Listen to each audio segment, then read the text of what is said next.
क्या केरल भी दूसरा कश्मीर बन रहा है, पर्यटन में नहीं बल्कि आतंकवाद में?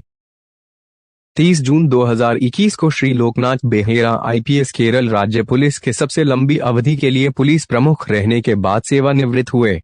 पद से मुक्त होते समय उन्होंने विश्वास पूर्वक कहा कि केरल में शीघ्रता से आतंकवाद पैदा होने के लिए एक आदर्श परिस्थितियां बनती जा रही है।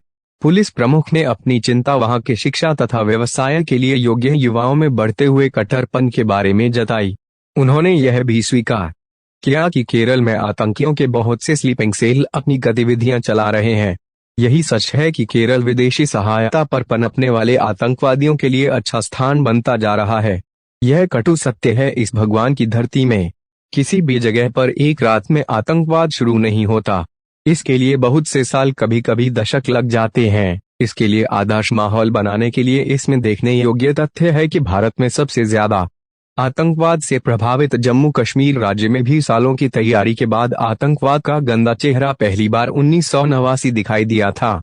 इसके शुरू होने के पहले योजनाबद्ध तरीके से इसकी मुहिम शुरू की जाती है, जिसमें कट्टरपन को बढ़ावा और चारों तरफ प्रचार करना कि यहाँ की जनता पर अत्याचार हो रहे हैं, अन्य समुदायों को किनारे पर करना, चुन चुन कर अपने विरोधियों की हत्या करना, राज्य पुलिस में घुसपैठ और सबसे जरूरी ऐसा विवरण तैयार करना कि यह धर्म विशेष की रक्षा कर रहे हैं। कुछ लोग ऐसा सोचते हैं कि जम्मू कश्मीर में आतंकवाद सीमा पार से पाकिस्तान की सहायता के कारण आया था, इसलिए केरल की भौगोलिक स्थिति को देखते हुए यह सुरक्षित है।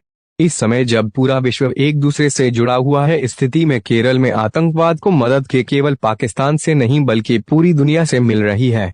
हालांकि केरल अभी 1989 वाली जम्मू कश्मीर जैसी स्थिति में नहीं पहुंचा है, परंतु यहाँ पर इसकी गतिविधियों को अनदेखा भी नहीं किया जा सकता। सबसे महत्वपूर्ण है कि जम्मू कश्मीर से अलग यहाँ पर वामपंथी और धार्मिक कट्टरपंथ से बने आतंकी मौजूद है। अभी तक राज्य में आतंकवाद के 100 केस प्रकाश में आए हैं। राज्य में बहुत से छोटे धमाके तथा आईडी का प्रयोग भी देखा गया है। इसलिए राज्य में केवल आतंकवाद के संबंध में 142 गिरफ्तारियां हो चुकी है। पिछले समय की कुछ आतंकी घटनाओं के विश्लेषण से इसकी सही जानकारी प्राप्त हो सकती है। 2007 में निशानेबाजी, पेट्रोल बम तैयार करने और साइकिल दौड़ जैसी गतिविधियों का आयोजन बागामोहन, इदुक्की, कोट्टायम में किया गया था। इसमें प्रतिबंधित सिमी के 18 मेंबर शामिल थे। 2008 में अल्ताफ अहमद हिजबुल मुजाहिदीन का आतंकवादी केरल में कुमिली, इडुक्की से गिरफ्तार किया गया था। उसने केरल में पासपोर्ट के लिए भी आवेदन किया था। दूसरा संदिग्ध आतंकवादी यहीं से पकड़ा गया था, जो केरल के युवाओं को जम्मू कश्मीर के आतंकवादी संगठनों के लिए भर्ती कर रहा था। उसी साल 2 युवक जिन्होंने धर्म परिवर्तन कर लिया था, यह नियंत्रण रेखा को पार कर घुसपैठ करते हुए मारे गए थे। बेंगलुरु के सिलसिलेवार बम धमाकों में भी केरल के ही युवक पकड़े गए थे। न्यूमैन कॉलेज के प्रोफेसर डीजे जोसेफ पर 4 जुलाई 2010 को हमला हुआ था, जिसमें उनके हाथ बीकॉम सेकेंड ईयर का पेपर मलयालम में सेट करते हुए काट लिए गए थे।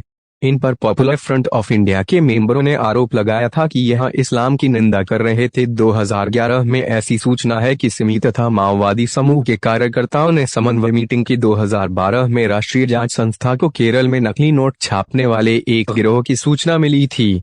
राष्ट्रीय जांच संस्था की दक्षिण क्षेत्र की मीटिंग में 11 अगस्त 2012 को सूचित किया गया था कि इस समय केरल देश में इस्लामिक आतंकी गतिविधियों का फाउंटेन हेड बना हुआ है। 2013 में जब यासीन भटकल, एक कुख्यात इंडियन मुजाहिदीन का आतंकी, पकड़ा गया था, तो उसने स्वीकार किया था कि उसके उत्तरी केरल में 107 सक्रिय ऑपरेटिव से संबंध हैं। 2014 में बड़े पैमाने पर राज्य में विस्फोटकों को जमा करने की सूचना उस समय मिली जब 200 किलोग्राम विस्फोटक केरल के बेलाराडा गाँव, जो त्रिवेंद्रम के पास है, से बरामद हुए था। 2015 में केरल के 4 युवकों को संयुक्त अमीरात से इसलिए निकाला गया था क्योंकि यह आईएसआईएस के समर्थक थे। इसकी पुष्टि हो चुकी है कि 22 लोग, जिनमें 6 स्त्रियां 3 छोटे बच्चे भी थे, यह सब भारत से आईएसआईएस में शामिल होने के लिए छोटे छोटे दलों में जा चुके हैं। कट्टरपंथी यास्मीन, जम्मू कश्मीर के एक स्कूल शिक्षक को दिल्ली में उस समय गिरफ्तार किया गया था जब वे काबुल के लिए जा रहा था। आधिकारिक सूचना मिली है कि जाली नोटों का देश में चलन 2014 के मुकाबले 2015 में 360% बढ़ गया है। कासरगोड और पालघाट जिलों से 2016 से इसी प्रकार की गतिविधियों में लिप्त 21 लोग गायब हो चुके हैं, जिनमें एक डॉक्टर, उसकी पत्नी और 3 छोटे बच्चे भी थे। इस ग्रुप में और भी मेडिकल से और इंजीनियरिंग व्यवसाय से संबंधित लोग थे। इस साल भी एक कम शक्ति के बम का विस्फोट कोल्लम सिविल सचिवालय में तथा मालापुरम में देखा गया है। राष्ट्रीय जांच संस्था ने कन्नूर जिले की कनकामला पहाड़ी पर आईएस के मॉड्यूल खत्म किया था। यह ग्रुप हमले करने की योजना बना रहा था, जिसमें अकेले आदमी के द्वारा हमले भी शामिल थे। 2017 में कासरागोड में एक गली का नाम गाजा रखा गया है।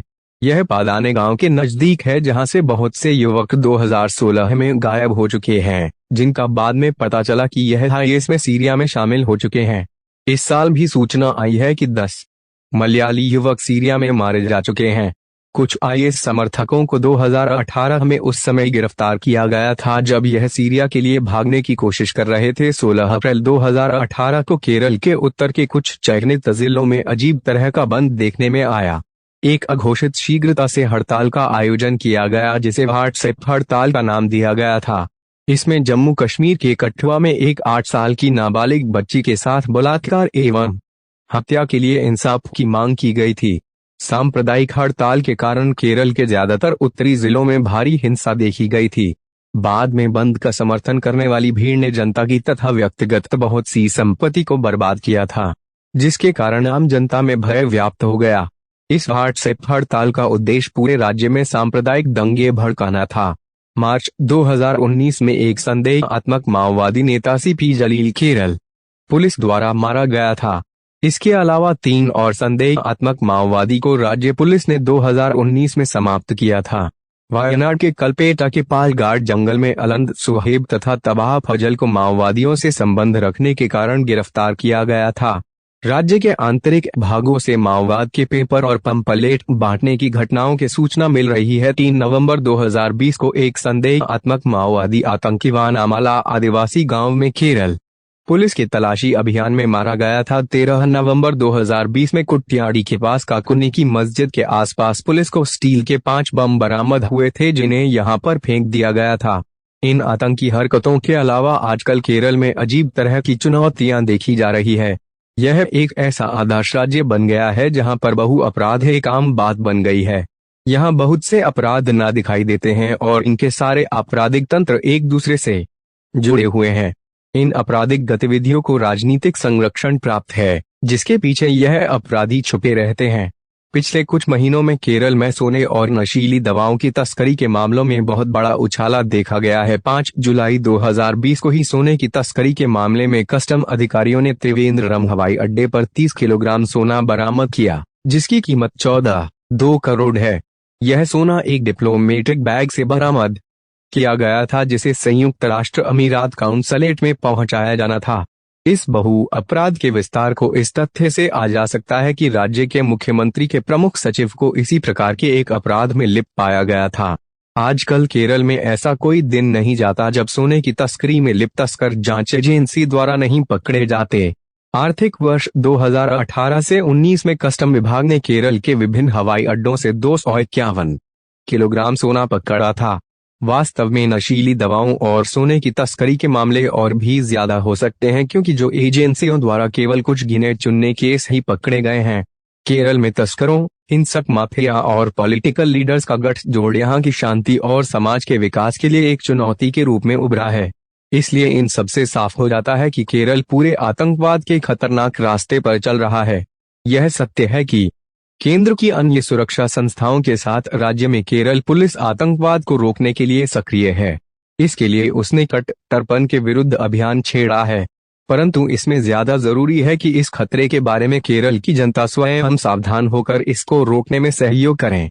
उदासीनता वाली मानसिकता समस्या को नहीं सुलझा सकती। 80 के दशक के आखिर में केरल राज्य पूरी तरह 100% साक्षरता की श्रेणी में आ गया है, जिसमें स्कूलों के ब्लैक बोर्ड पर लिखे को पढ़कर वे साक्षर बने, परंतु अब उन्हें दीवारों पर लिखे को पढ़कर इस आतंकवाद के खतरे। लेखक कर्नल एस डेनी, सेवानिवृत्त।